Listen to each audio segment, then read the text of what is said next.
Welcome to the Market Huddle with Patrick the Content Machine Serezna and Kevin the Macro Tourist Muir. So grab a drink, get comfortable, and get ready for a deep dive into the markets. Take it away, guys. It's January 3rd, 2020, episode 61. I'm Patrick Serezna.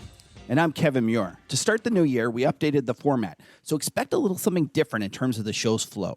This week, we welcome Matt Kenah, independent futures trader of more than 30 years. Afterwards, we're going to talk markets with Patrick's new segment, Talking Charts. And in the WTF video, Joe Kernan does his very best Oprah.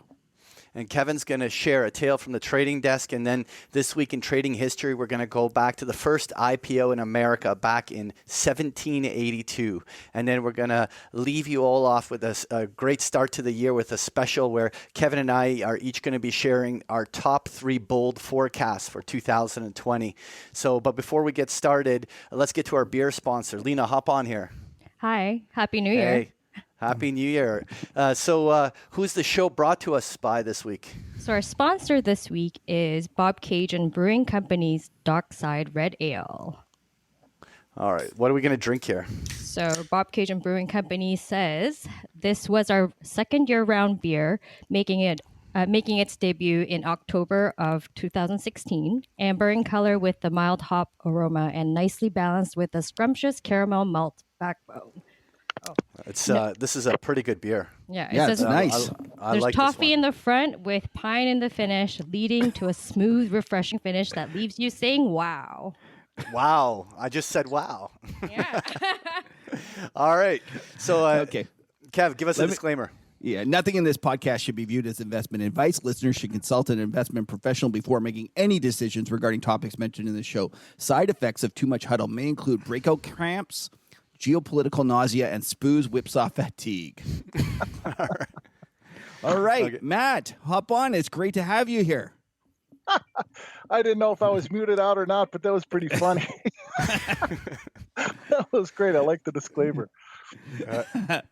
Well, it's a pleasure having you on, Matt. It's great. I've been watching you on Twitter for some time now, and for anyone that's made his living being an independent futures trader for 30 years, it's something that I know it's hard to do, and it's not that long, Kevin. I started trading in 97, so 23 years. I thought you said you were a clerk in 88, though. I was. I started clerking. Okay, I started on the floor in 88, and then I worked every job up. Okay, so you haven't been trading for yourself for that whole time, but you were being on the floor in 88. So why don't you tell us, how did you start? Like, what did you get a job out of school? Like, how did you end up on the Chicago floor? Well, there was like a lot of guys in my neighborhood. They became policemen, firemen. Some became criminals. I was driving a truck for my uncle, and I didn't go to college right away. I went for a semester, but my father said, "Look, you can't drive a truck your whole life." I didn't come to this country for that. So, go learn a trade. So I went to the Chicago Mercantile Exchange, and I didn't know anybody. I didn't have an uncle or a father on the floor or a friend or anybody. I mean, I literally didn't know anybody. I started off as a runner for Rosenthal Collins in the back month Euros and the lumber pit. The best kept lumber, by the way, is the best kept secret, I think, in futures. These old guys would be sleeping in chairs, pretending to be sleeping in chairs. They'd be sitting down, and they were old, decrepit-looking men. And then an order would come in, and they'd pop up and start selling them. Little did they know that all of those guys that pretended to be sleeping actually had jets, every one of them. So, anyway, really, the lumber guys made themselves a lot of money, did they? Oh, they made it. They made a ton of money, and I think they controlled the lumber market for years. A ton of money. I started clerking. That was my first clerk job. I held a deck. If you didn't know anybody, like me, you had to work your way up. And so I did, kind of like the minor leagues. I learned how to do hand signals, and then I, connived my way into a job as an arbitrage clerk. And thank goodness there were a couple of guys from my neighborhood that worked in the back month spreads. I was a spread clerk for a while, and I didn't even know what a spread was. I told the guy, "Oh yeah, sure, yeah." So these guys. So how did you get the job? Like, you just showed up and said, "I'm willing to work," and did you just cold call people? No, it was on the trading floor. I had a guy who was a friend of mine that I went to high school with. I went to De La Salle High School on the southwest side, right by Sox Park. If you guys have ever been to a White Sox game, it's just on the other side of the Dan Ryan Expressway. And a kid I went to high school with was a phone clerk for Rosenthal. So I called him. I said, Frank, you can get me a job at the Merc or the Board of Trade. He said, yeah, most of the guys from the South Side worked at the board. He said, I can get you a job at the Merc. I said, yeah, that's fine. So it was $80 or $92 a week after taxes, what I was making as a runner. And that was in January of 88. And then I just, I ran orders to different brokers, and I got to know the brokers, and I quickly realized that I don't know anybody here. People are going to have to get to know me somehow. So I would say, I would see what their names were and say, good morning, John. Good morning, Harry. Good morning, Leo. Good morning, Jack. Good morning, Terry.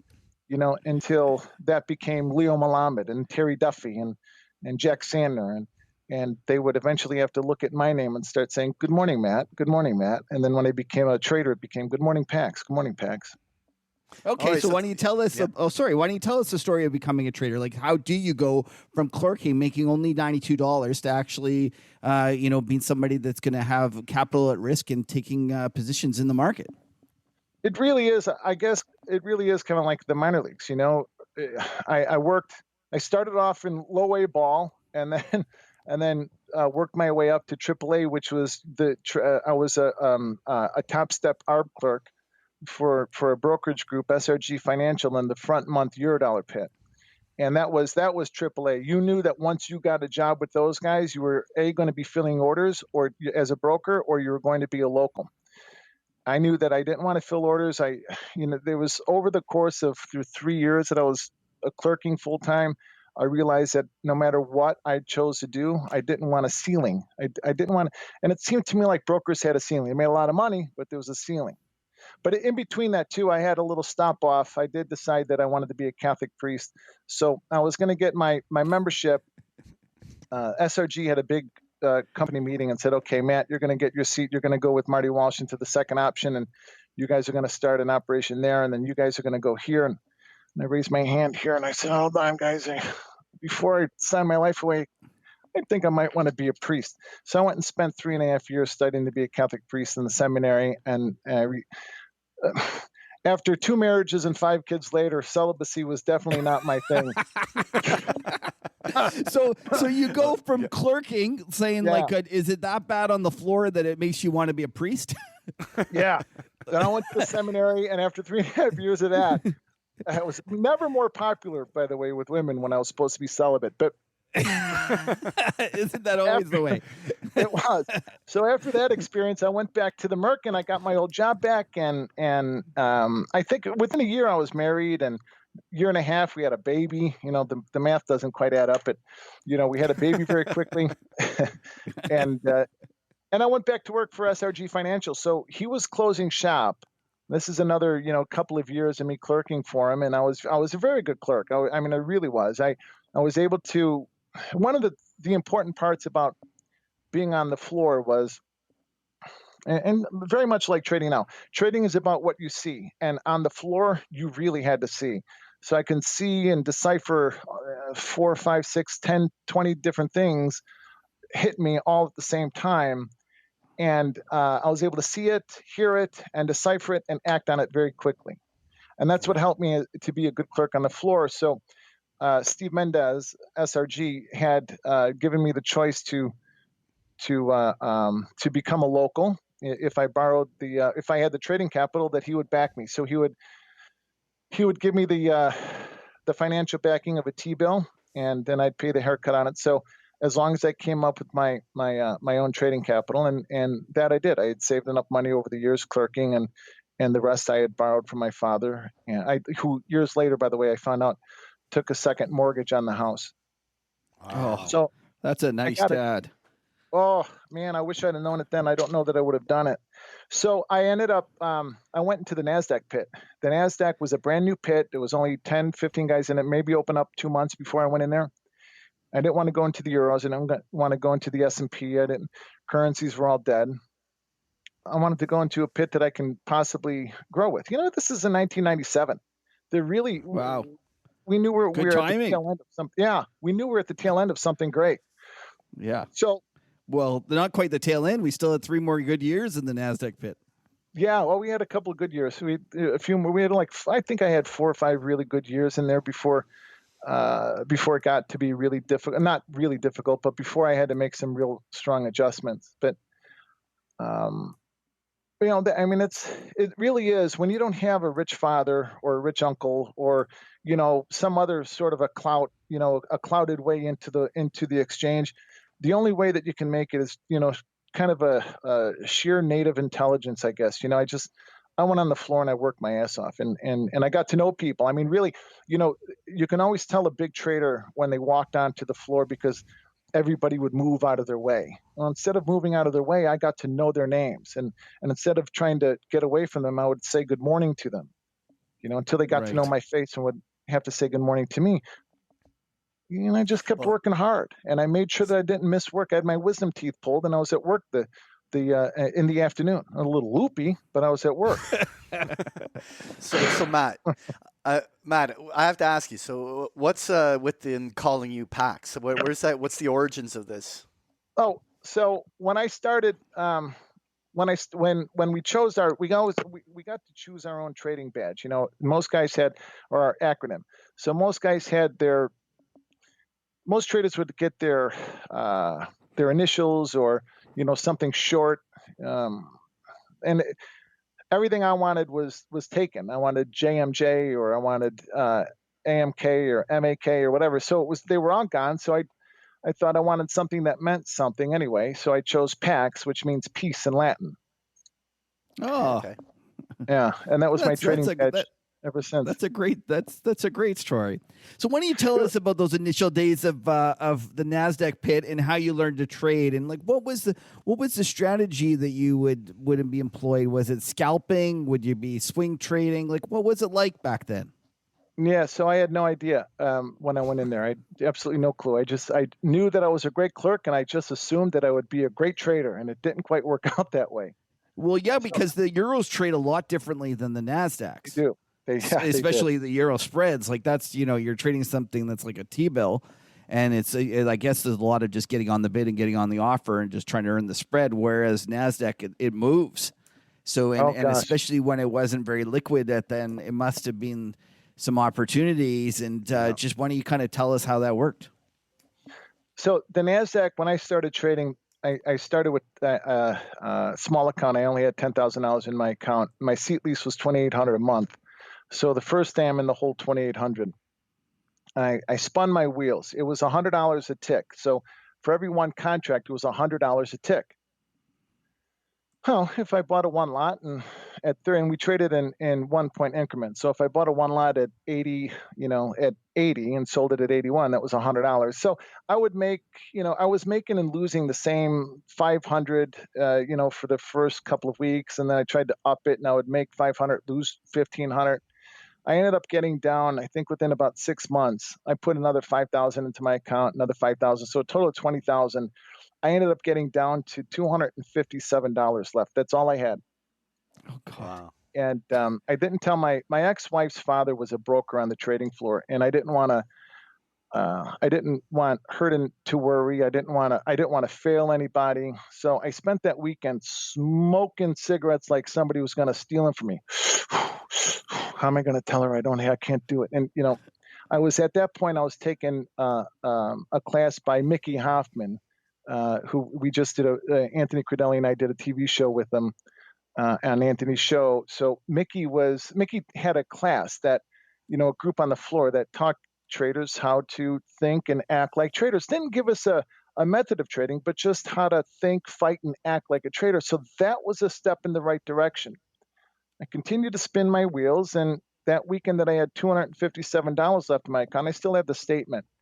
And I actually have it hanging on the wall in my office. So I went and I talked to him and I said, Mick, I need you to find me somebody that'll put up the capital for me to trade, take 50% of my profit, but I need the time to learn how to trade. I don't know what I'm doing. And if I have one more trade, I'm debit, and if I'm debit, I'm done.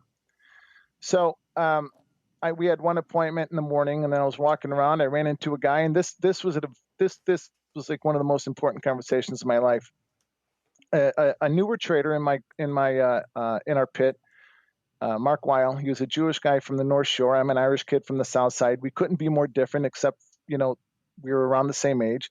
He's the only son of doctors. My parents were both working stiffs, and he told me, "Come on, Matt, go, figure it out, make it work. This is going to be the last good pit left ever on the trading floor, and you're in it. So go figure it out." I walk onto the trading floor and I see Steve Mendez, SRG, and he's walking around with Judd Hirschberg, who you guys see him on Twitter as White Wave Trading. And Steve introduced me to him and said, "Look, he's got a prop group over at the board. He's looking to move him here. He wants to learn the NASDAQ pit, and he wants to train traders how to trade." Says, "Oh, okay." I had no idea what in the hell I was doing. So we sat down in the break room, and he told me that I had to pay him $1,000 a week, and I laughed. I said, I told you I've got $257 left in my account. This was the beginning of the month. My seat lease just came out, so I had nothing left. He said, "Don't worry, pay me at the end of the month." Okay. And I thought, this guy's nuts. This guy's crazy. So we sat down in the break room, had this conversation. He told me to read the Financial Times from front to cover, and I'm bartending at night. I get off the train, I go right to this restaurant. I'm bartending from 4:30 in the afternoon until 2. Got home, I put my underwear on backwards. I was so tired. I didn't see my daughter except for Sundays, and even then it was in between naps. So the first week, I read the Financial Times every morning, and I had to answer his questions. I didn't have to answer him correctly. I just had to answer his questions. He had to know that I read the Financial Times. There was a point to doing that. But what he started to teach me is, and I talk about this a lot. What he taught me was what currency traders did for years, which started off in the bellies and then moved to the cattle and the hogs, which was the opening range trade. And Okay. very, very, very simply, just being long above, short below. And the Merck still posts the opening ranges, but they were 30 seconds in the NASDAQ. It was the first 30 seconds of trading was the opening range, last 30 seconds a closing range. So the range, the high and the low of that 30 seconds would be called out. A member of pit committee would sign off on it, and it would be posted all over the world. And so that's what he taught me how to do. And that time, the NASDAQ averaged about 8 points out of the opening range. So that was 800 a day. I just was too afraid to take that trade. I didn't trust myself as a trader. Right. And it was a good, I think we were coming up until like the last week of the month. So we were working together 2.5 weeks, 3 weeks. And he said, you're going to have to pay me soon, and you got your seat lease coming out. So either you're going to have to trust me and make a trade, or you're just folded up. So that day, right on the open, the pit was half empty. So it must have been in the summertime. The pit was very empty, and one of the brokers was offering, I'll never forget it, he was offering a 5-lot at 14. And he's yelling, "Pax, buy one from him at 14. Buy one. Pax, buy one." And I was too afraid. Yeah. So, "Hey, Andy," his badge was Andy. "Andy, Pax bought one from you at 14. Acknowledge the trade." So I acknowledged it. I bought it. Then the next thing you know, Andy goes, 15 on 100, 16 on 100. Sell you one. So immediately I made $200. Now I got Judd wanting to kill me because I only made 200, and I should have made the market rally like 15 points from there. I should have made 1,500. Next day, similar thing happened, except this time it was Jayhawk. Jayhawk was offering a 15-lot, and people started to buy. I'll buy 2, I'll buy 3, I'll buy 4, and he had one left. I said, "Buy it." The market just took off, and I ended up making like 1,800 on that trade.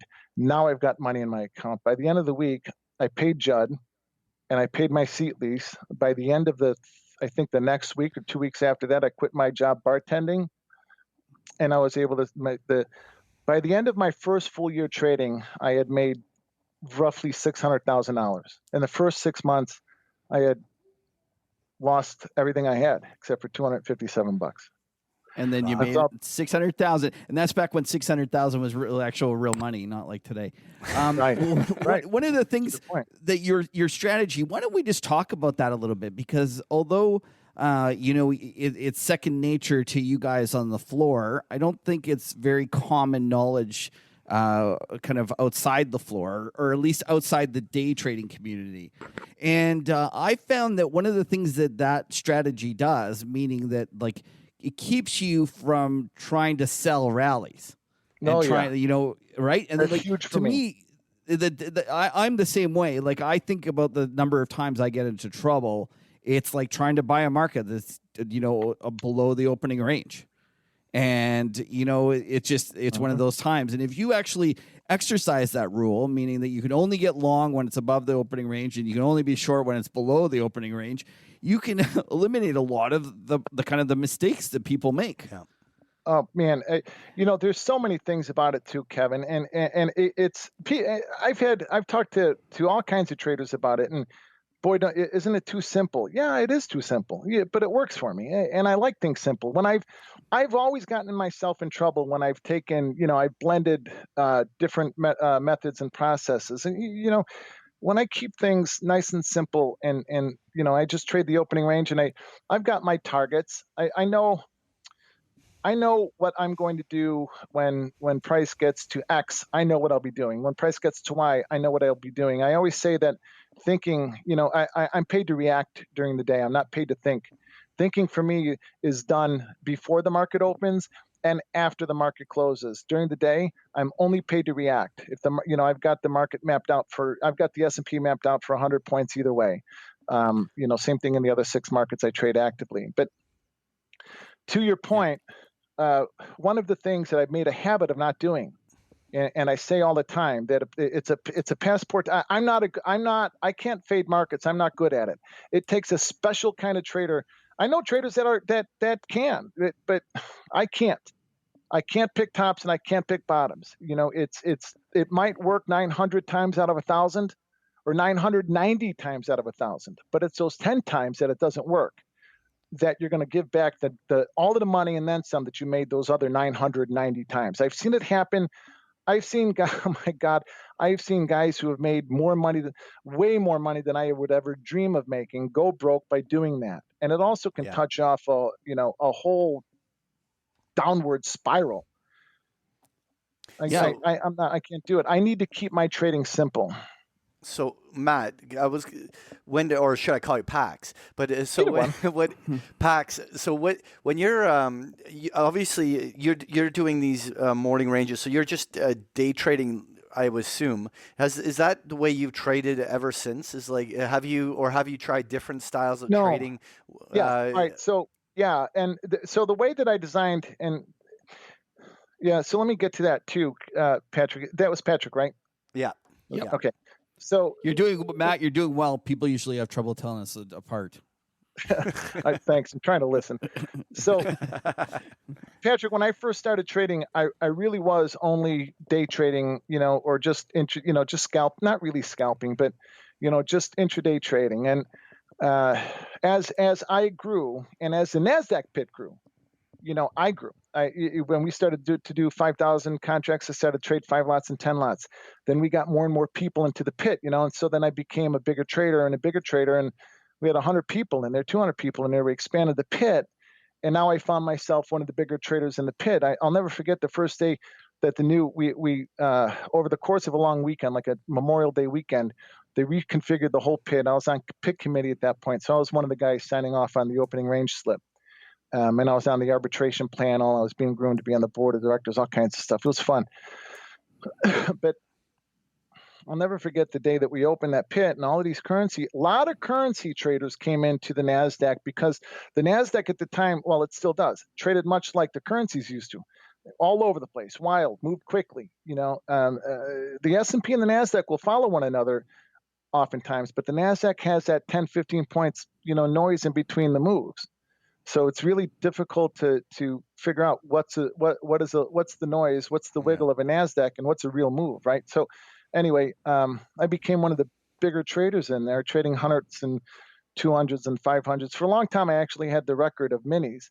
I traded the most minis I had. It was over 10,000 in a day, with another 2,000 or 3,000 big ones in a day. So that was the record for a good 4 or 5 years, and one of my competitors had to beat it. Not because, and by the way, that's not a record I'm proud of. When I was trading 10,000 minis a day, it wasn't my most profitable time. It was. Yeah. I call it you were just gunslinging. Oh, I was going through my divorce. I had my head shoved so far up my keister, I couldn't see Easter, man. It was awful. Oh, it was terrible. I had one of the best traders in our pit came up to me and said, you're the biggest NASDAQ trader in the world. You're doing more NASDAQ right now than Goldman. What are you talking about? Sell 500 at even. What are you talking about? 80 on 100. Literally making bids by myself when he's trying to explain to me I'm trading with myself. Holy cow. So that's when I learned how to be a swing trader. I started to take positions home, but not for the right reasons. It wasn't until after I had a prop room, and I was a partner in a couple clearing firms, and then a principal in my own prop room, and trading arcades in where we just put a bunch of computers in there and trying to find bodies. We had Pete Stottlemyre come in and try to teach our traders, and we had all kinds of stuff. And it was during 07, 08, and 09. In 08, June of 08, my mom died. My sister died November of 08, and my mother-in-law died. I'm married. This is my second wife now. We've got 3 little babies. They're not little babies. They're in high school now. But anyway, and my mother-in-law died in February of 09. In between that, my appendix burst, and my 4-year-old son had an immune deficiency. So he was in and out of the hospital for a couple of months. Wow. So, but during that time, the world blew up, and our business blew up, and I wasn't there to keep an eye on it. And my partner was running it, and it was just, just was a bad time, bad scene, bad management, bad everything. So when I came back, and I had to relearn how to trade, because I went to the hog pit, traded hog spreads, and I was rebuilding, doing well, got caught up with the MF global failure, and I had more money in my account than I ever had because I had spreads on, a lot of spreads. And then I immediately made that worse by immediately waited, lost another, started trading 100 lots in the SPOOs. And, if being short 200 S&P isn't working, maybe I'll buy 300 NASDAQ, and lost another few 100,000 real quickly. So at that point is when I sat down and took what worked from the floors. I went back to the basics of the opening range, and then I had to figure out how to manage my positions, and what was important. What's important? I wrote down. I still have the notebook. What's important? I need to minimize my risk. I need to remove my risk. I need to maximize my profit, and I need to build on my profit. And so I learned how to do that by managing my positions either in thirds or in quarters. And when I do that, and I stick to the opening range, and I stick to my targets, I do quite well. When I get away from it, and Patrick, back to your original question 15 minutes ago, before I got off on this little tangent, I find myself in all kinds of trouble when I start veering from, what works and what makes sense to me. Okay, so let's talk a little bit about how you set up a day. You say that you'll actually know what you're going to do ahead of time. So let's imagine, take, for example, today. We're taping this Friday, and it was a big emotional day with the news overnight about the assassination. We gapped down. Are you having levels, in your mind, you're like, okay, the opening range is going to be about here. If it goes down below this, there's no support for another 10 handles. So I'm going to be short from here, looking to cover into this range. And is that the kind of things that you're mapping out ahead of time? Yeah. So, for example, today's opening range in the S&P was, what was it? It was 3220. I think 21 was I can't read my own writing, but I think it was 3221 was the opening print, and it was 24 was the top of the opening range, first 30 seconds. So I send this out, to people in my group. So what I wrote this morning was, I wrote it out last night, and then I readjusted it this morning for price action. So the NASDAQ needed over 32.27 to target 35 to 37. Okay, so I got long out of the opening range. I bought 24s. I added more above 27. I pay for my trade with 4 points actually, so I didn't add. I didn't add until we got above 31. I took a quarter of my position off at 27. So I got to count 24, 25, 26, 27. So it's 27 quarters. So the 27 quarters is what we call our pay line. So it was 21 quarter. That's 27. Whatever 4 point is. 20. I got long at 23 because I sold 27 quarters. So that was our pay line, was 27 quarters. Now I removed my risk. Okay. Because now I move my stop up to a scratch, and I'm or to a break even. So I use it's $200 every one lot, right? So, depending on how many I have on, I can either use that. I'll either move it to my stop to a scratch, so I don't have any risk, and I locked in that profit. So the worst I can do is I can make the 4 points. That glass of red wine that you got me has me a little confused. I can't count 4 points. It was a busy day trading. It was a busy day trading. It So wasn't. I only made 3 trades. Matt, what kind of wine are you drinking, by the way? We never got the opportunity to ask you. What do you got there? I got a Chateau Smith Cabernet Sauvignon 2014 from Washington State. Nice. And you're halfway through the bottle yet? Oh my gosh. We've been halfway through the bottle since last week. I just polishing it off. I'm almost Polishing done with it now. Yeah. So you have so you get long, you get it, so you're basically you lock in to the point where you can now at the very least just break even, and then your targets based upon technical levels. Is that what you're looking at, or is it off of the opening range? My targets are based are based on technicals and some mathematics. So I just do a little bit of adding, subtracting from old highs, old lows, old opens, and old closes, just regular technical stuff, really simple, basic stuff. But my targets today were 35 and 37, and then we needed price action over 42 to get to 46, 48. And I took profit there. And then my next target was 59 to 61, and then price action above 65 would take us to 74, 76. So we stopped at the next target. I always put my orders in, by the way. I always put my sales in just like a tick, depending on the momentum of the market, a tick or a half a point in front of the target. And I knew I wasn't going to be in front of the screens, in the afternoon. So I put my sales in at 45 half for another quarter of my position. I added above 31, which was December 2019 settlement. 32, 31. So that's part of the most important. The most important opening range for me is going to be the yearly opening range, and we opened up Sunday night at 37, and we closed. Where the Merck, according to the Merck settlement, was 31. So above 31 I added, and when we got to 35, I took profit, and then again moved my stop up to 27 this time so that I couldn't lose anything, and then we never got below that. I sold some more at 46. Then I moved my stop up to 37. And I got stopped out on the remainder of my position. So actually, by the time we got up to 46, and I sold the 45 halves, and it was only a quarter of my position. Now I've got half of my unit size on, and I've already locked in a pretty good day. Right. And so do you put your stops in the machine? Like you're not sitting there watching them, like you have them actually physically in the machine? No, yeah. I always have my stops. I always, as a rule. I only have 2 rules. Everything else is a guideline. The one rule is pay for every trade. I pay for every trade. I remove, and if I can't pay for my trades, then I don't trade.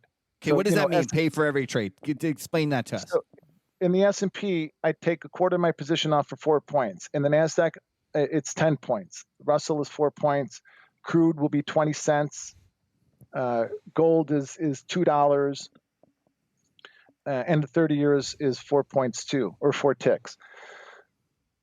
So the number one rule is I pay for every single trade. That way I remove my risk, and I move my stop up to either break even, so I can use that money to that profit I just locked in as trading capital. Right. So basically what you're saying is pay for every trade is that as soon as you've got it to a point where you can break even, you take off enough to make it so that you can't lose. Yeah. So now I've got a Okay. free trade Yeah. out. And if Right, I can't do that, then I stop trading for the day. Then the market's telling me either I'm not seeing it well and I suck, or that the market just stinks and the market's doing anything, so the market sucks. Or it's a combination of both. But either way, if I can't pay for my trade, I stop trading for the day. So how many times do you try to pay for your trade? Are you saying the first time, like, or is it like No, you no, do no. that half a dozen times and you can't pay for your No. trade, you give up? Now, again, it depends on every answer they'll give you will probably be, it depends, because it does. It depends on market conditions. But generally speaking, if I can't pay for a trade within 4 attempts, then that's it. But I'm not going to, my stops are, the way that I manage my positions are a little bit different too, because, it's when we're on the floor, this morning, the opening range was whatever it was. It was 32.20.75, I think, up to 32.24. So if I bought 24s, I'm wrong under 20. That's my trade definition. I know exactly where I'm wrong. Right. But if I buy 24s and I get a point or a point and a half, if I get more than a point in the S&P into a trade, I'm not going to take them 4 points lower. If I get a point profit into it, I am not going to lose money. I'm going to sell them back at the point of purchase. I'll take that stop, and if price comes back through on the upside to the opening range, then I'll quickly react and put them back on. Okay. So I'll get stopped out of a trade, and I'll put them on at the very same price I just got stopped out of a split second later for different reasons. You're trying to find low risk entry points where you can be long and right fairly quickly, and then have nothing but upside with no downside. Absolutely. And then I build that's how I try to build positions. So the way that I design everything is to take advantage of the full day's range. Today I bought them almost at the low right out of the opening range, and I sold them at 45 half. 46 was a high. Okay, but sorry, I didn't mean to interrupt, but so it's pay for every trade is rule number 1, and then what's rule number 2? Stop on everything. Okay, stop in the machine. In the machine. So every time I put a stop, every time I initiate risk, I have a 15-point emergency stop, which I'll raise up, or immediately to where I want to put in. So Matt, I call that a soft stop, whereas like you're kind of like, that's your, like, you don't plan on it ever being hit. It's just, it's in the machine as your emergency exit. Yes. You're really then managing the trade, and that's just your like eject button for the done for the day. Right? Just in case there's a tweet, or somebody starts lobbing missiles or something. I've got to stop. It's funny because I ran a little day trading room for 3 years earlier in my career, and it's like what I hear you talking about. It just brings back so many memories of that. And so when you're trading that way and you're swinging this, like what I always found was that if I put that stop too tight, then it's even if I go to break even, once you're stopped out, it's so hard to, like, do you just have that emotional, the emotions conquered where you can just get right back in if it's turning right back up off the pivot? Like, is that what is, how do you manage that when you're so tight? It's not easy. And when I mentor traders in doing it, that's the hardest thing that they have to understand. Or that they have to learn is how to manage your stops that way. It really is, because it's, how are you going to buy 24s, have the market go to 25 half, come back down to 24? Are you going to take the stop? So that brings in, these they sound kind of corny, but they're kind of catchy. So the 3 rules of engagement, I'm looking for, number 1 is trade definition. Where am I wrong? Right? That's the first rule. Then number 2 is my matchup. So I'm looking at, if I buy 24s in the NASDAQ, I'm watching, or in the S&Ps, I'm watching the NASDAQ, I'm watching the Russell, I'm watching the capital flow. So I'm looking for matchups. If the matchups are clear, when the market comes back down to 24, if it kisses it, I'm not gonna get out. If it goes 24 offer, I might give it a little bit more room. I'll let it go. But I want to see the matchups. I want to see the NASDAQ and the S&P matching up a little bit better with the Dow, and maybe the bonds and possibly the gold, whatever the capital flows are showing me macroly. And then, then I'll make my decision and that's what I mean. It depends. These are guidelines, so as a general guideline, if I buy 24s, I get a point and a half into it. My guideline is I'm not going to turn a winner into a loser. But, I've gotten ticked out of trades that turn out to be 20, 30, 40, 50 point winners that I've never taken any heat on. And, I've gotten stopped out of it and I never got back in because that's another thing. I don't chase markets. If I miss a trade, I miss it. I'll come back tomorrow. Right. And I think that's the real discipline that's so hard for people.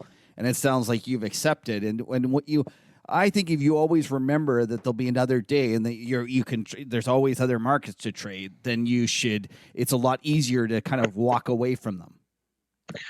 So Patrick, back in 2001, I think it was maybe it was 2000. No, it was 2002 or 3. Greenspan cut interest rates on the first trading day by 50 basis points. Do you guys remember that day? For sure. Yeah. Okay. Yeah. So I came in that day a little bit late. I never came in late, but I came into onto the floor a little bit late. That I ended up losing well over $1 million of my own money. I was short 18 big NASDAQ, and then I sold another 5 lot on the way up, and it was unbelievable.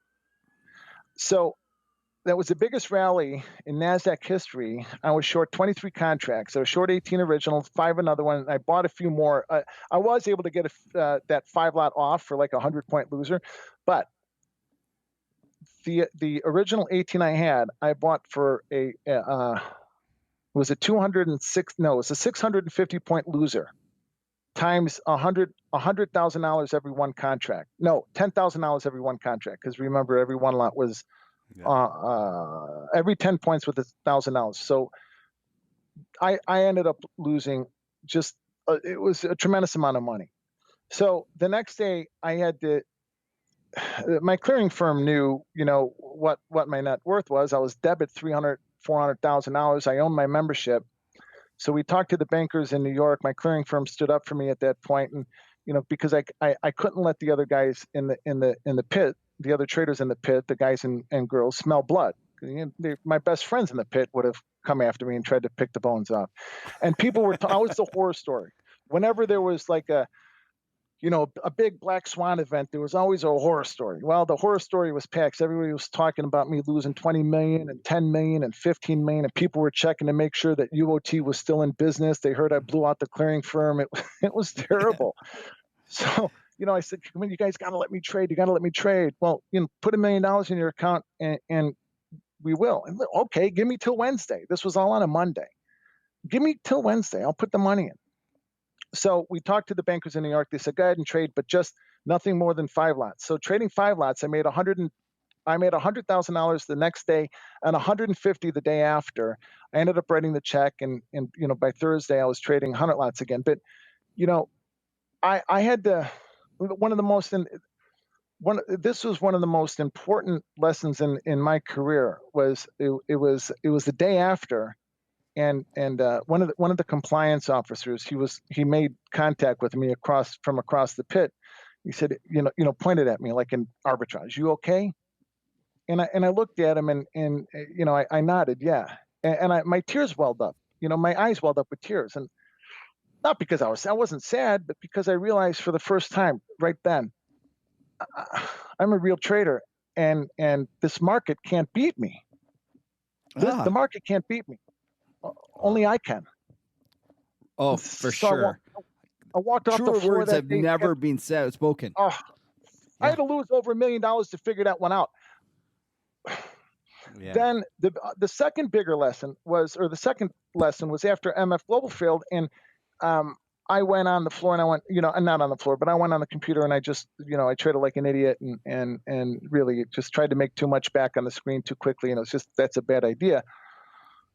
And I quickly realized that lesson back then. Wait a second. Hold on a second. Markets can't beat me.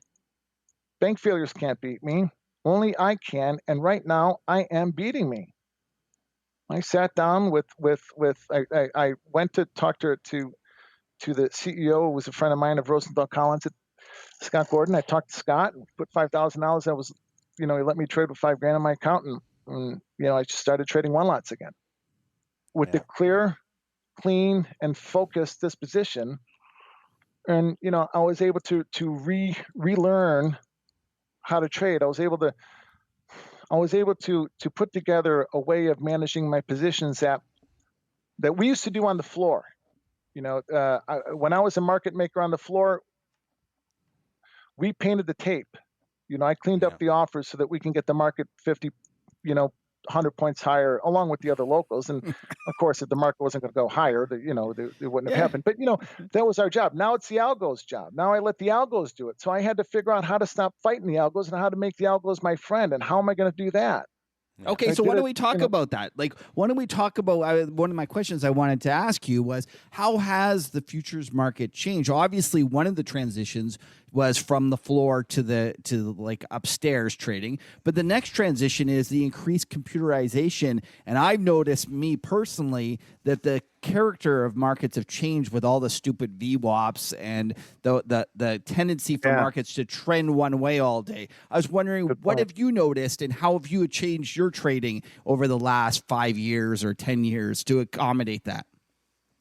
So over the course of the last 5 years, I haven't changed my trading very much at all. But when I sat down in 2012 and I tried to, I had to figure out how to let the algos do the work for me. That was the big one, because the biggest change from, I think it was like 03. I think Pete Stottlemyre was the one that identified it for me, that it first made sense. That the algos, I shouldn't say algos, that the majority of the volume in the indices, the majority of it were coming from computer programs. And I think the majority of the volume overtook humans at some point around 2003. So for me, that was the biggest change in realizing that, wait, I'm not the market maker here. I'm the market taker. I have to learn how to let the market do its work, and I have to stay out of its way. And how am I going to do that? And so I went back to the basics. The opening range still works. I see it. How do I manage positions in order to let it work? And that's when I came up with paying for my trade, and then, then always making sure that I have a runaround. So I pay for my trade. I minimize my risk, and that's how if I buy 24s and I get a point into it, I'm going to protect my profit, that kind of thing, or I'm going to protect my beginning balance. Then I take that short bit of profit, and then I maximize my profit. The way that I do that, Patrick, is I stay out. I don't trade anywhere unless it's written on my sheet. So today, when we got above the opening range of 24, 32.27 was my price point. If we got above it, we were going to get to the 35.37 target. We did. Okay, so now I'm taking profit at 35. I'm adding a 27. My next price point, 42. I'm putting that same quarterback on, and I'm taking them off at 45.5. And if we would have gotten them over there, now we're going to 61. So maximizing my profit is staying out of the way of the market. Don't trade in the middle. I don't have to trade every tick. I don't have to trade every point. All I have to do is trade at the prices that I've already got pre-mapped. So then that way I know that if the market doesn't get to my price points, then I know that my plan sucks and I need to make some adjustments. As long as I don't veer from things, keep it simple. Right, it's Kev here. So it's interesting that you've actually taken an old school kind of trading methodology, that opening range breakout, and applied it. And in fact, it might work even better in today's markets than it did in the old days, when we might have cruised up and through the opening range more than we do. Yeah. Oh, yeah. I think it does. There are a lot of days too, and traders will say, well, what do you do in summer markets when we only have 10, 15 point ranges? Well, I pay for my trade with 4 points. So if I get 4 points on the upside and 4 points on the downside and 4 points on the upside, I'll take 4 points 10 times a day. I don't care. Right. Okay. So listen, so Pax, those are some great stories. We're going to wrap it up soon, but before we leave you, we say goodbye, I was wondering if you could kind of share some wisdom with us. You've given us a lot of things to think about, but what would you tell the Pax of today? What would you tell him kind of, 30 years ago? What would you share? It can be Mark, quit smoking. Yeah, fair quit enough. Smoking a lot younger. Fair enough. Okay, but how about from markets or other life lessons? What else would you do? Keep things simple. Don't complicate things. And I was only half kidding about the smoking part. I did I restructured my life. I had to quit smoking. I had to start exercise, and I'm in better shape at 51 than I was at 31. I had to restructure my life because that keeps me focused. That keeps me. I trust myself better. I have the same routine, established routine every morning. It took me a while to learn how to be at work at home. I had to go through the routine of making my coffee, taking a shower. I got in the car, or I went to Starbucks. I read the paper. I got in the car. I drove back home, and when I walked home and walked through that threshold of the door, it was the same as walking through the turnstile on the floor or walking through the threshold of my office. I was at work, and my kids knew not to bother daddy. Right. So, make your office, I don't care if your screens are in your bedroom, when you're in front of your screens, you are at work. Eliminate your distractions. Keep your method simple. Don't jump from method to method.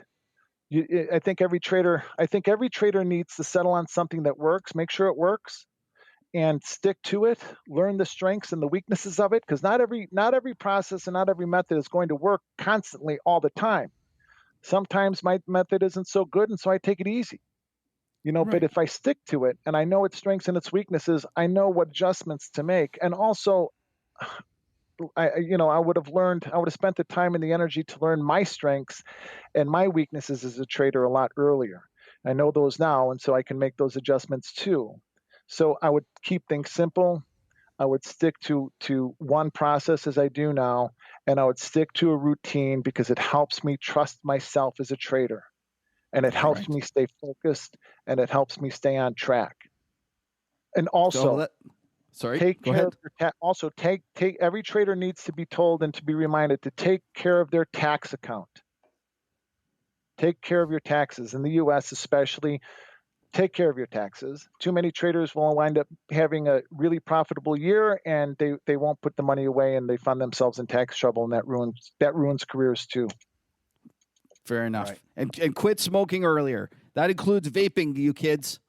That's true.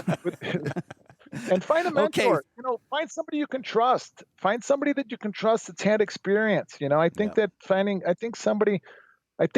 somebody that you can trust that has experience, I think that goes a long way. It helped me, and it still does. I'm still in contact. I still talk to Judd every day, by the way. Nice. That's great. So, Pax, where can people find you? Speaking of, chatting with you, where can people find you or reach out to you? Do you have a website, a Twitter account? Where would you like to point people? Yeah, you can find me at Pax Trader 777 on Twitter. My website is thepaxgroup.org. So look for thepaxgroup.org or PaxTrader 777 on Twitter. Well, that's great. Well, thank you so much. It's a pleasure meeting you, and I loved your stories. Thanks, guys. I hope I didn't rattle on too long. I have a Oh, no, it's terrific. No, it's great. It was a lot of great... Especially go when ahead. You put I was just going to say, especially when you put a half a glass of grape in me. Yeah, well, you should see us when we get too many beers into it. I don't know how. When we're later in the show, we're going to be about 2-3 beers in, and it gets pretty ugly. No. Anyways, have a great weekend. Thanks, it was a pleasure meeting you. Yeah, you too. Happy New Year to all of you. Thank you. Thanks. All right, thanks, bye. All right, bye, later. So, Patrick, it's time for our new segment. We called it Talking Charts, and actually, I must admit, I was been pushing Patrick to do this segment because I have been privileged enough to actually be a big picture trading member. And one of the things that I love about Patrick is his macro roundup or something like that. Well, I don't know what he calls it, but what he does is he goes through all the charts, and I'm like, holy smokes, he's explaining to me what's happened in the market and what levels to watch. And I find myself actually listening to it and really liking it. And I kind of encourage Patrick to fit this into the market huddle so that people can see what they're missing and also to see what levels we should all be watching. So we're going to make a new segment. It's called Talking Charts with Patrick. Patrick, take it away. All right. Well, listen, I just wanted to grab like 3 or 4 charts for us to talk about, and we're not going to just do macro ones. Actually, one of the ones we talked about during our top 5 segment or back in December was Apple. And so let's just jump right into Apple, because what a story this has been, right? If we look at this chart, it's been going parabolic, and to the point that just that gap that occurred just the other day, the Apple gained like $30 billion of market capitalization. I think Zero Hedge was all over this, but I mean that's the equivalent of some of the bottom tier S&P 500 companies. Their entire market capitalization in Apple gaps that amount. But that's sort of the characteristic of what happens at the tail end of like bubble blow-offs, right, Kev? Right. And so what I found fascinating, and I just wanted to just share this. Like, I'm going to break this to a weekly chart, and I want to look at back when Apple was running from 2016 low all the way up to its 2018 high. Apple basically had, in just about 2.5 years, it ran about $145 to the upside, a little more percentage-wise, about 159%. But it took 2.5 years for it to advance $143. After that low that we put in December, the run in Apple in just 1 year, basically it started back in January to December, right? And it was a 159-point advance in just 1 year. And it's just gone full parabolic to the upside, hasn't it? And what's amazing to me about this is that gravity is going to take over at some point. I mean, if this thing keeps going at this pace, if it just goes somewhere over $400, it's going to be a $2 trillion market cap company. Like at some point, I think the gravity is going to take over, and so we basically are looking at this. And I've been drawing the trend lines, and I use them just as a way to gauge the steepness of the slope of the trend lines. And we saw this in Bitcoin, we saw this in the cannabis stocks, all the bubble stocks, silver, all of these things happen. What happens is they accelerate. And the slope just keeps steepening until it reaches that blow-off stage where literally in an incredibly short window of time, it just makes an incredibly big move. And we're at that stage where like Apple could even jump another $20, $30, $40 if this wasn't a market top that we just saw here. But when this thing does, it's going to probably very heavily mean revert this move. I would not be surprised technically if we saw this give back even $50 to $100 in incredibly short order once a market correction ensues. So it's one of the charts to watch and seeing when will this blow off, where the blow off will go, and when is it going to turn. But I think it happens in January here, Kev. I think that it's going to happen in a much shorter period of time than people think. I love those trend lines. You know me on the dark magic, it kind of scares me, and wizards when you get doing all those things. But when I saw you draw those trend lines and I saw them getting steeper and steeper, it was very clear to me. You could see the acceleration of the move, and you could kind of almost feel how frantic it's getting. I got to think that Warren Buffett, he's just sitting there with the buy button on, like the buy. Like that's what he's like. He's doing his best Kramer impression. What is amazing, actually, though, is looking at the outstanding shares. A big contribution to this has been the share buybacks and the float just shrinking as well, right? But that doesn't. Yeah. But you got to look. The market cap has been really running, so this isn't just the price alone. I mean, the market cap we're still ripping extraordinary. Like I think it's 1.3 trillion market cap now. Crazy. Right. What's the next stock you got for us? So Disney. I want to talk Disney.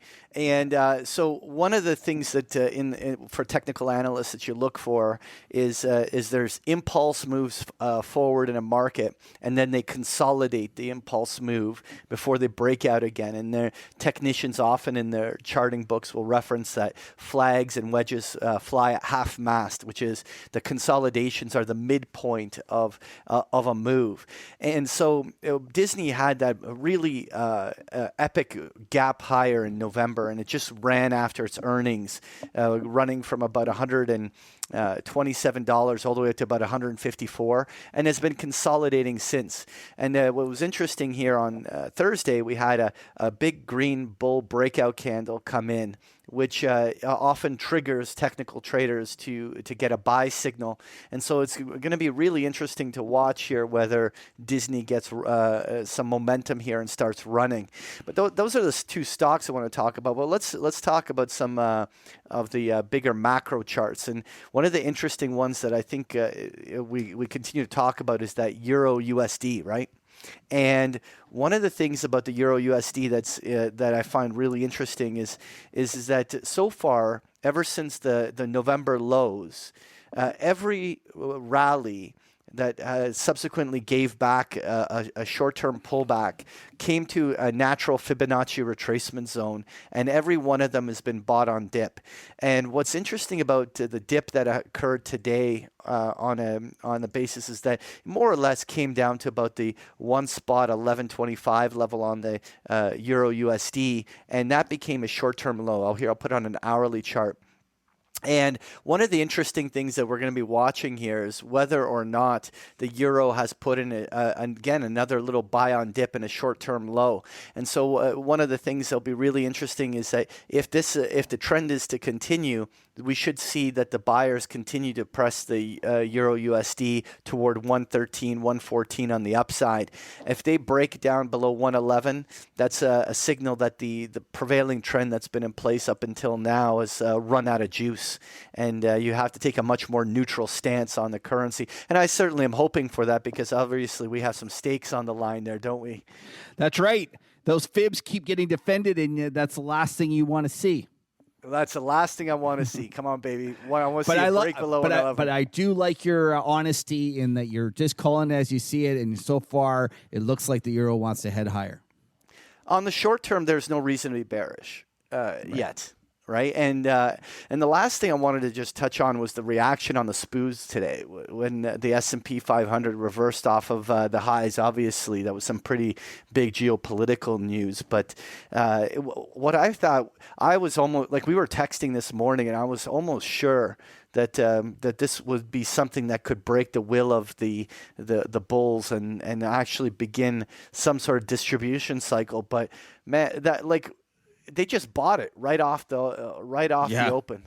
And, it was crazy. It was crazy. Like, it was surprising that they bought it so hard, especially with the VIX gapping up so hard. I thought that, I was like, oh, you know what? There's lots of signs that it could be for sale. But Patrick, it kind of sold off into the close, and maybe it's just tops are a process, right? Is that what they say? Exactly. And this is where I was going to make the point that the rally that happened today is irrelevant. What's gonna be most important is what traders choose to do on Monday, because every in technical analysis, every impulse move has a reaction, and so there was when we dropped 50 S&P points in the overnight markets, there's going to be a 20-30 point reaction the other way, just as it's a very natural retracement, and that in itself is not enough for me to convince me that a short-term top is not in place.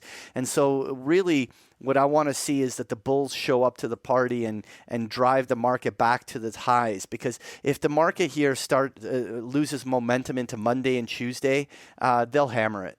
I'm not convinced that the bulls were able to recover this. I think that this was a pretty key turn, and if we start Monday and Tuesday with some selling, bringing us right back toward 3,200.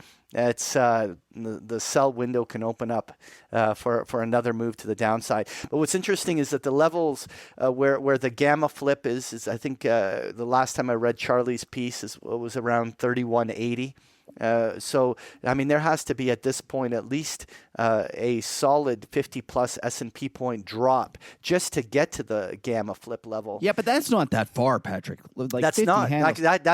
We did that today from top to bottom, right? Right. And but so it's possible. But the interesting part is that I honestly think with the rally having been of the magnitude that we have seen, if this does turn into the sell window and we see the turn, this is going to be a 250 to 300 point drop. I seriously doubt that this is going to mirror back in December where we had the 50 to 100 point little dip. If this is a turn, we're going back to 3,000. I think is a very natural place for the S&P to go in short order. So we'll see. There you go. That's talking charts, right? Well, thanks for that, Patrick. It's awesome. Yeah. All right, so let's move on. Now, this is where we're going to put the ball in your court. Tales from the trading desk, and I thought you came up with a pretty good one that is appropriate for this time. Right. Actually, I stole it from a New Exchange Now, and it's from an article it's called "That Time Kovner and Thorpe Had Their Ship Bombed by Iran." And I thought this is kind of a great story to tell. So for those who don't know, Bruce Kovner is actually one of the legends of the hedge fund kind of community. He's worth $5 billion. His firm, Caxton Associates, is basically, right up there with Soros and Quantum and Julian Stein and Robertson and Steinhardt in terms of the founders of kind of the macro community. Yeah. But so this story is actually interesting because it also involves Edward Thorpe, who was one of the original mathematicians and a fellow that used math and psychology very importantly in his trading. And I'll just kind of read it to you here because I think it's a great story, and it was from a newspaper column published in 2004 titled "A Mathematician on Wall Street." He says, "In the mid-1980s, oil tankers were in such oversupply that old vessels were selling for little more than scrap value, presenting an attractive opportunity for the astute investor. Kovner and Thorpe made use of this opportunity by forming a partnership to buy a tanker selling at distressed price. This was an interesting trade and had many similarities with value investing. As the tanker was bought near scrap value, the downside of the trade was limited. However, tanker prices have historically fluctuated widely, presenting a perfect opportunity for a long-term investor that was prepared to sit back and wait for the next cycle. The ship acquired by the partnership was the 475,000 Empress der Mer, which was at the time the largest ship in the world. After a refit, the refurbished ship was generating income for the partnership, and with one ship running smoothly, Kovner and Thorpe and partners decided to purchase the world's newest largest tanker, the 500,000-ton Seawise Giant. Unfortunately, this trade didn't go to plan, as while the partners were in escrow, the ship was bombed by Iraqi warplanes in the Persian Gulf War. The Iraqi? Yeah, sorry, okay. The Iraqi warplanes in the Persian Gulf. Right. Sold as the tanker sank off the coast of Larak Island, Iran. Seawise Giant was declared a total loss and became the biggest shipwreck in the world. Still, This minor setback didn't stop the Empress, and she continued to generate returns for the partners right up until her scrapping in 2004. The partners were forced to scrap the ship due to severe changes in the tanker market and international regulations, very similar to today's environment. Yeah. Over the 18 years of ownership, the Empress generated around $100 million in trading profits for the partners, according to Thorpe's column, a return of approximately 30% per annum. The ship produced a handsome return on its sale, according to speculation. While the exact figures aren't available, it fetched almost $23 million, which, according to the ship industry publication TradeWinds, was twice the initial cost. So anyway, I thought that was a great story because here it was that these two guys came up with a way to speculate in the shipping market with very little downside. And what was really funny about it was the fact that while they bought one ship and that ended up being a great trade, the other ship was bombed in a Mideast conflict. The shipping business, a long history of risks. Right. I hope this doesn't happen to Cuppy and the boys that are all into shipping. Cuppy, we're worried about you, buddy. Yeah, for sure. We're worried about you. I hope you haven't bought any ships on the side in a partnership. All right. So let's go on. Okay. So, Patrick, it is time for This Week in Market History. What do you have for us this week?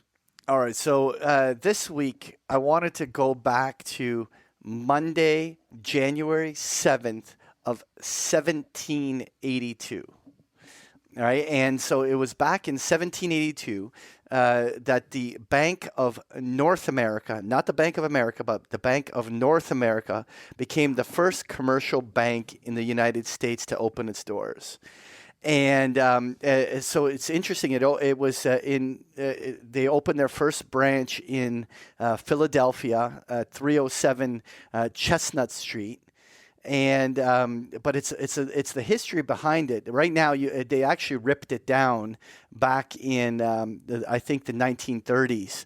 And it's now some sort of science history institute that's been replaced there. But it was the first commercial bank to be chartered in the United States, and it was the first IPO ever in America. And so it was really interesting. So it was back in like May of 1781 where Alexander Hamilton recommended Robert Morris in the position of the U.S. Superintendent of the Finance. Is that Alexander Hamilton that's got he's on Broadway right now? Yeah, he's that guy. He's busy. He's busy.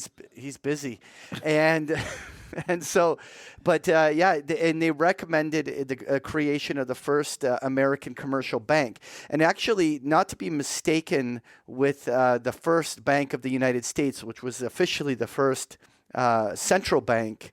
We'll get to that in other This Week in History sessions. But this was a commercial bank. It was actually intended originally to being the central bank, because when it IPO'd, they put 1,000 shares out at $400 each. And one of the initial investors was actually Benjamin Franklin. And he purchased like 0.1% ownership in good faith to the Federalists, but the U.S. government itself actually owned 63% of the bank initially. Eventually, it got rechartered and it became a money center bank, but it was the first IPO, and they issued their own banknotes. Those that are watching the YouTube video can see the banknote there. It was in 1783 where Congress put rules out in Massachusetts to enacting legislation that Americans had to pay taxes with the actual banknotes from the Bank of North America. Really? So yeah. So the first taxes had to be paid not in federal currency, but in notes from this private corporation. Well, back then, remember, there's no central bank or central currency back then. Banknotes was the way money. Yeah, that's true. Actually, you're right. Right. That was preceding that. And what's interesting is that the origins of the bank still exist today. Through all the mergers, acquisitions, and everything, it became Wachovia, which is now part of Wells Fargo. You're kidding. Wow. Yes, that's right. So like a first IPO, and there you go. And it still exists. Maybe if you take your Wachovia kind of coupons, you can pay your taxes with those. Good luck with that. All right.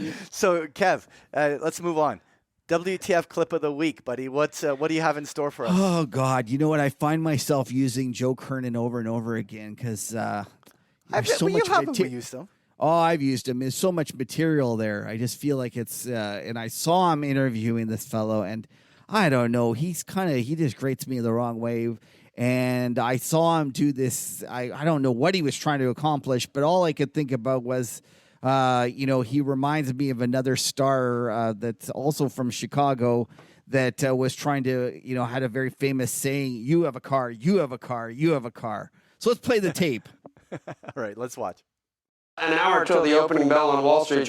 The show started with a stunt designed to throw the audience off the scent, as Oprah called 11 unsuspecting people up on stage.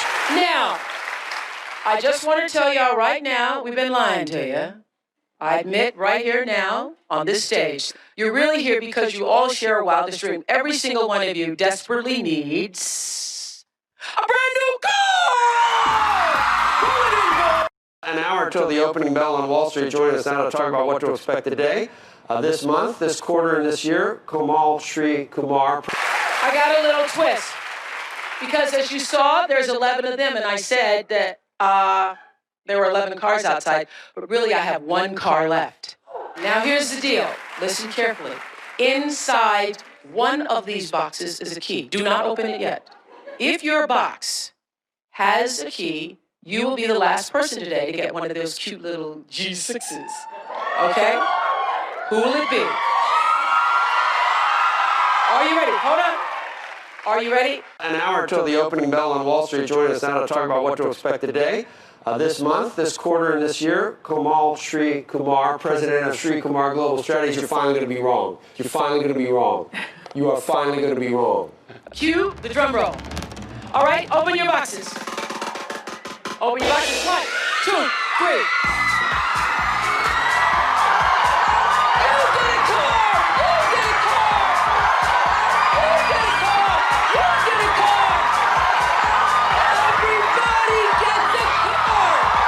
President of Sri Kumar Global Strategies, you're finally going to be wrong. You're finally going to be wrong. You are finally going to be wrong. You're finally going to, right? All right, we're 192. Where we go, back to 1? Joe, you've said that it's been fun listening to you over the last few years.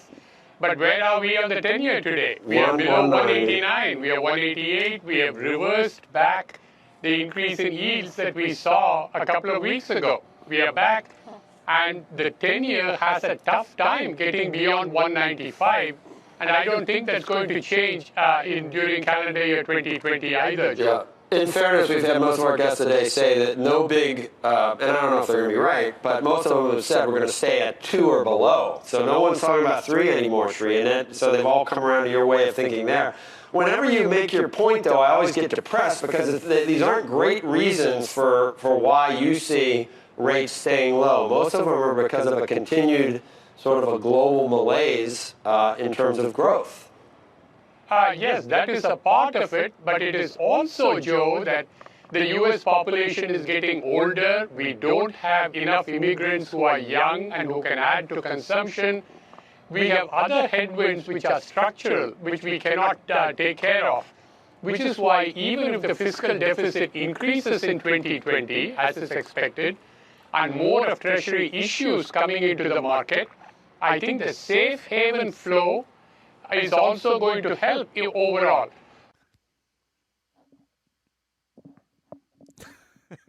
So it's not the funniest. It's not the funniest one, but it is like I enjoyed it. And one of the things that I did laugh about, though, Patrick, was the fellow that he was interviewing. God, could he be more in your camp about bonds? I thought I put the whole thing in there for you because I figured, you bond. I've been trying to get him on to a couple of podcasts before. He's you have? Yeah, but this is the other podcast that you cheat on me with. Yes. Yeah. Yes, okay. We're not gonna say anything. But anyway, but the point is that he's right about bonds though, and you're gonna be spectacularly wrong, and so just get used to it, Kev. It's. Oh well. Yeah, I thought when I heard him speak, I was like, oh my God, this is a Patrick kind of story all over again and stuff. But anyways, we'll see. We'll see that's what makes a market.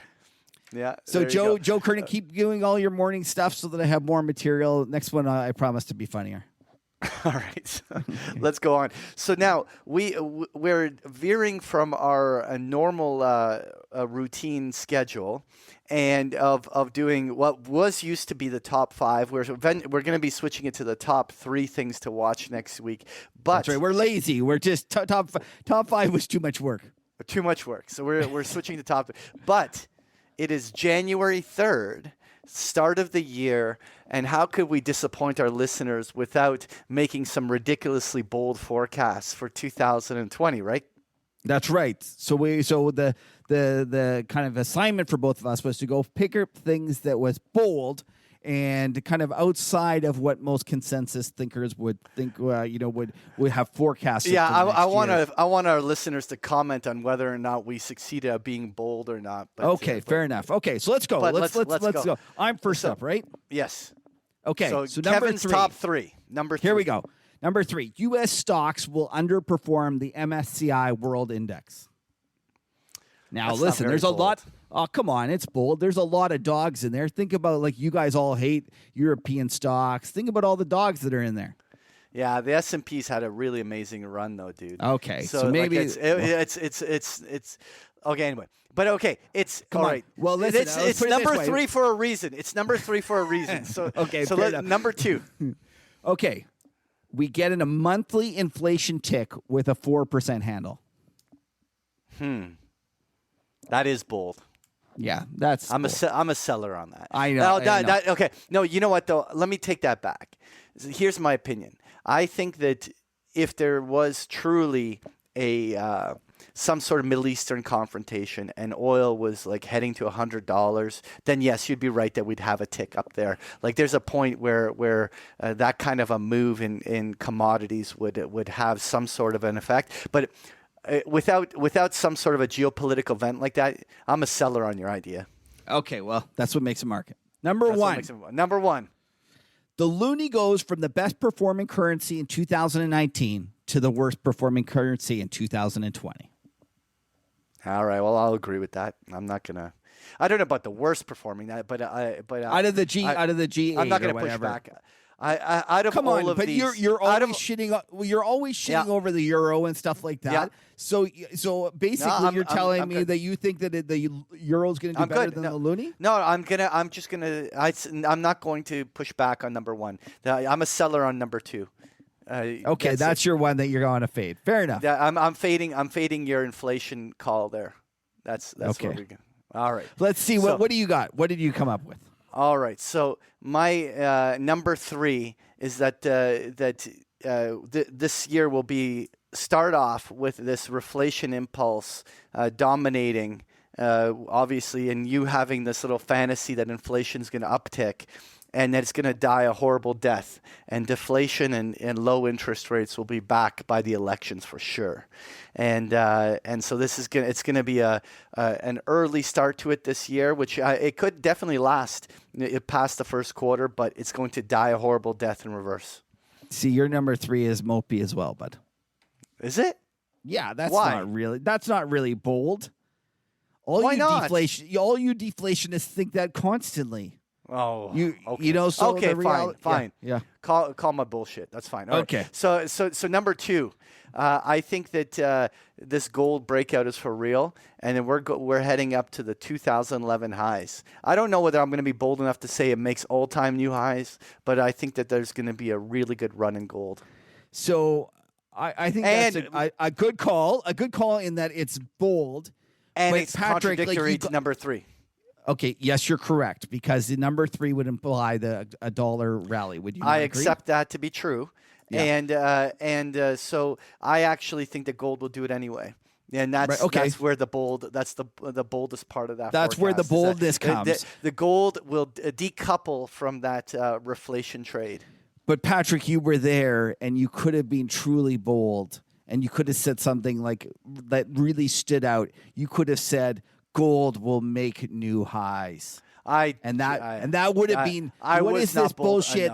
Test 2011 highs. What kind of BS is that? Like, you just own it, buddy. It's soft. You should have owned it. Okay. I'll tell you what. I'm gonna own this. I'm gonna take number two, but I'm gonna say it's gonna make new highs. Okay. Screw you. A burger bet. Burger bet? No. Come on, it's like so far away. Anyways, number one. Drum roll, please. Number one. I think that the S&P 500, the highs of the year come in quarter one, or at least the highs before the election. And then going into the presidential elections, the market does not beat the highs it puts in Q1. Oh, you technicians, you're always hedging everything. So you're saying that whatever high we make in the next little while, in the next couple of months, is the high for the Trump will not have an S&P rally running it as a tailwind to his presidential election. I think the market's going to be struggling into the elections. Yeah, I don't know, Patrick. I feel like that's mopey as well. Oh. I feel like you're number two. You really blew it because you really had a chance to be bold. Everyone weigh in about whose calls were more bold. Of course, the deflationists will all be on your side, and the inflationists will be maybe hopefully saving. You went soft. You only said a tick. Like, whatever. Like, it's good. I like the one touch. I like the one touch. Actually, you know what? We should address this right now. We should, you know what? We had not written this part into our schedule, but I think I should take a moment to talk about the one touch euro currency option that you sold to Cuppy the other day. I went home after doing that, and I felt a little dirty. Oh my God. I did. And so I'll tell you why. Why? Okay. So you mispriced that. You mispriced that badly. and you're my partner. And although we love Cuppy and he's an integral part of the show, I feel like I should be more loyal to you than to Cuppy. And I saw you misprice that. And I had a moment where I was like, you know what? He really mispriced that. And then what did I do? I said, yeah, screw that. I'll take a steak too. Listen, I feel bad about it. I feel bad. Oh, come on. I'm a big boy. I can handle my steak bets. I like my odds. You know that's in Florida. Steak's a little more expensive there. They don't use our Canadian peso. Shit, that's right. I have to buy that in Miami. Yeah, that's right. It's going to be expensive. You mean I can't use Canadian funny money to buy these steaks? No, you can't. One thing is, so Patrick, I just want you to know, I did reach out and figure out how you price out a one touch. And I tried to figure out what the correct price was for that option. And it came out to basically the option we bought from you was worth, and considering it had a 1-to-1 payoff profile, it should be worth 50 cents if it was the right price. It was worth 65 cents. So I didn't pick you off that badly.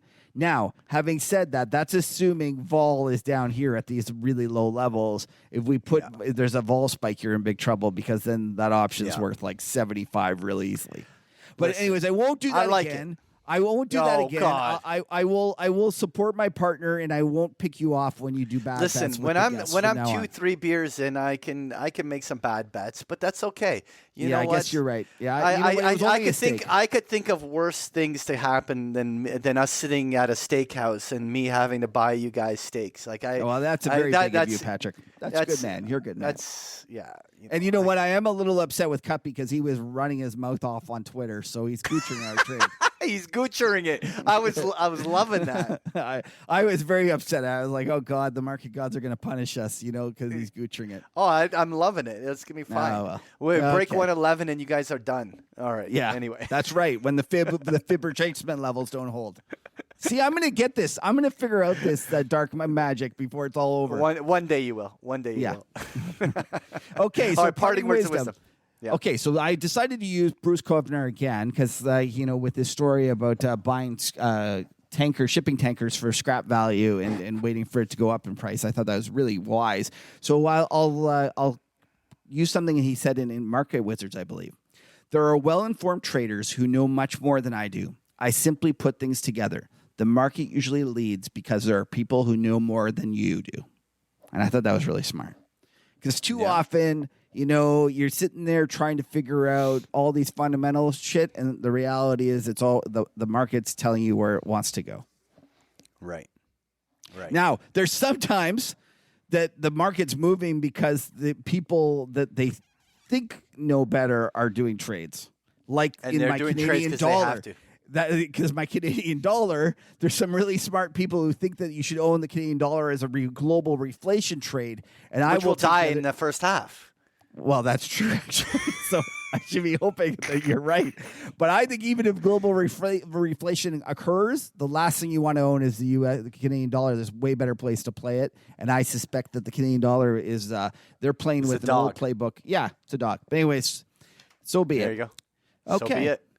Well, all right, Patrick, that was a good show. That's it. Yeah, so it is. So just I want to remind everyone that this podcast is both an audio podcast and a video on YouTube. And if you want to watch it on YouTube, just go to themarkethuddle.com. And don't forget to go and follow Patrick at Patrick Serezna on Twitter, and I'm at Kevin Muir.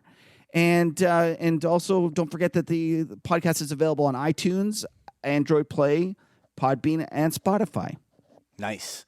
Yeah.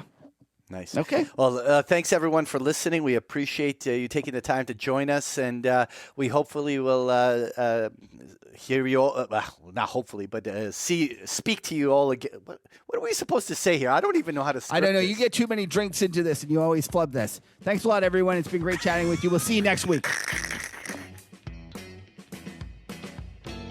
All right, Leah, hop on. I'm just laughing at Lena's that. just listening. Yeah. too many bits in my mouth. So, Lena, you always, Patrick and I have too many kids, and we don't do anything exciting for New Year's. We live vicariously through you. What did you do that's like for the New wrong Year's? person to be living vicariously through. What did you do for New Year's? A bunch of friends, and we got together at our friend's house and played Catan. Missed our midnight countdown. We only realized it was New Year's after all the fireworks were going off. I'm like, oh my gosh, I think we missed the countdown. Well, Catan's a pretty good game. I could see that. You get into it, you know. You know, we were there since like 8 o'clock, and around like 10:30, we're just like, oh God, can it be midnight already? So that was our New Year's. I gotta tell you what my youngest did. He, one of the Marvel movies, supposedly there's something where they snap their fingers and the world changes or something. I don't know. I haven't seen it. Okay. But it's like a 3-hour long movie. And him and his pal, they figured out a way to time it so that they started the movie like exactly like 2 hours and 10 minutes before, so that just when they snap his fingers, it turns. It's 12 o'clock. Oh wow! To be a 14-year-old boy. Yeah. This is all exciting stuff.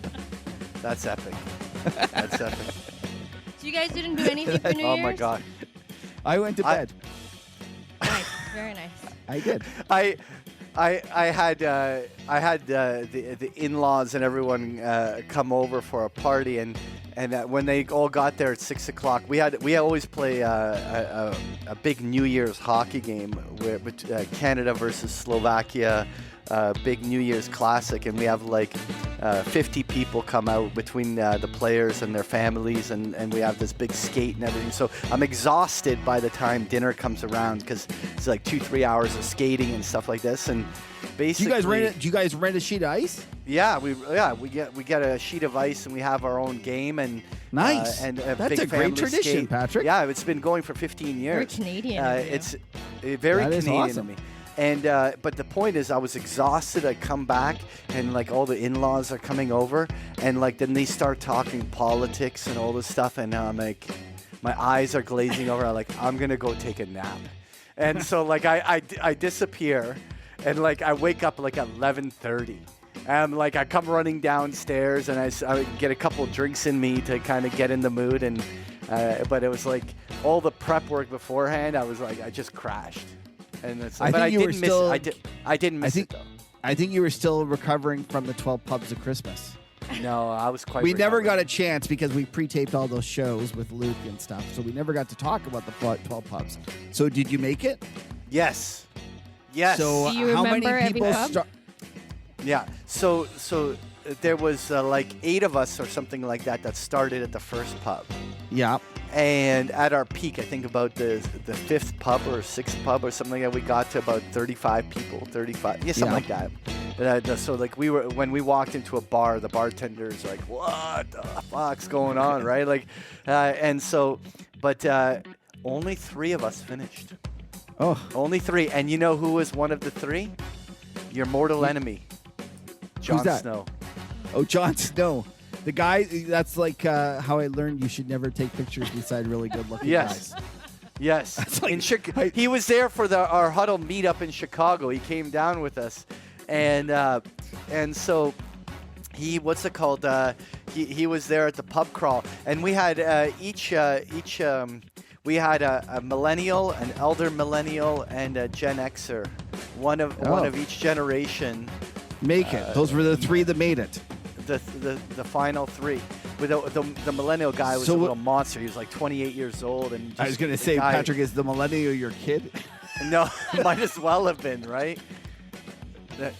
My daughter actually started the crawl. She was 19, so she started. I was gonna say, which one? She only did one pub or 2 pubs. She did 2 pubs, and then she took off to go to clubbing. Yeah, Atta I girl. understand. No one wants to hang out with So you. why was gonna hang out with a bunch of old men? Yeah. Oh yeah, no kidding. Like that was when Lena, you went, right? She just came for the free booze. She was like, you know what? If I show up, I know my dad's gonna buy me a couple drinks. I'll get a good buzz, and then I'm gonna go a party. and that's Patrick's daughter, not Lena. Lena is not Patrick's daughter. You said that. No. I know. I got confused for a second. Lena ditched us. Lena saw She the ditched pictures us. and she sent us this picture, and I couldn't.